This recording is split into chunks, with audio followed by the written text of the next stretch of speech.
ایک لڑکی کی نئی نئی شادی ہوئی تھی۔ شادی کے بعد وہ اپنی ساس سے بہت پریشان تھی۔ ساس ہر وقت اس کی برائیاں کرتی رہتی تھی، اسے اپنی زندگی زہر لگنے لگی تھی۔ آخرکار اس نے یہ فیصلہ کیا کہ اب وہ مزید اپنی ساس کا یہ رویہ نہیں برداشت کرے گی۔ چنانچہ وہ ایک حکیم صاحب کے پاس گئی اور انہیں سارا ماجرا بتایا اور ان سے کہا کہ وہ اس کو تھوڑا سا زہر دے دیں، تاکہ اس کا مسئلہ ہمیشہ ہمیشہ کے لیے ختم ہو جائے۔ حکیم صاحب نے تھوڑی دیر کے لیے کچھ سوچا اور پھر کہا، اس مسئلے کو حل کرنے میں میں تمہاری مدد کروں گا، لیکن تمہیں میری ایک شرط ماننا پڑے گی۔ جیسا میں تمہیں کہوں گا تمہیں ویسے ہی کرنا ہوگا۔ وہ اس بات پر راضی ہو گئی۔ انہوں نے اس لڑکی سے کہا کہ تم اپنی ساس کو مارنے کے لیے فوری زہر استعمال نہیں کر سکتی۔ اس طرح لوگ تم پر شک کریں گے۔ میں تمہیں یہ جڑی بوٹیاں دے رہا ہوں، یہ آہستہ آہستہ اس کے جسم پہ اثر کریں گی۔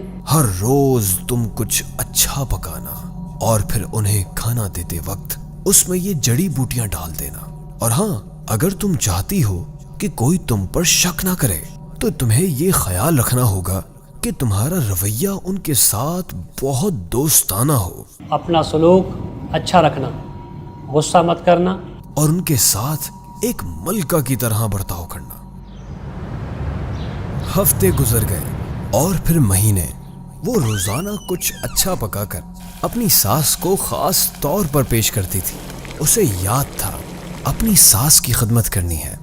6 مہینے اسی طرح گزرے، پھر گھر کا نقشہ بدل کے رہ گیا۔ لڑکی نے کوشش کر کے اپنے غصے پر قابو کرنا سیکھ لیا تھا۔ اس کی ساس کا رویہ بھی اس کے ساتھ بہت بدل گیا تھا، اور وہ بھی اپنی بہو کو اپنی بیٹیوں کی طرح پیار کرنے لگی تھی۔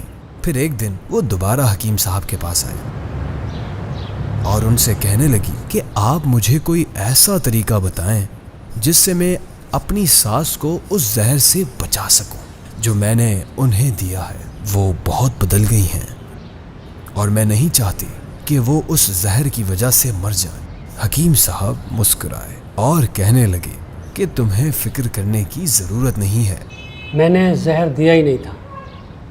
اصل میں وہ جڑی بوٹیاں تھیں جو وٹامن کی تھیں، تاکہ ان کی صحت بہتر ہو جائے۔ زہر تو صرف تم دونوں کے دماغ اور تمہارے رویوں میں تھا، وہ سب تم نے اپنے پیار سے ختم کر دیا۔ یاد رکھیے، ہمارا رویہ، ہمارے الفاظ اور ہمارا لہجہ یہ فیصلہ کرتا ہے کہ دوسرے ہمارے ساتھ کیا رویہ اپناتے ہیں۔ حضرت خلیل بن احمد رحمۃ اللہ علیہ فرماتے ہیں، اگر برائی کرنے والے کے ساتھ حسن سلوک کیا جائے تو اس کے دل میں ایسی بات پیدا ہو جاتی ہے جو اسے برائی سے روکتی ہے۔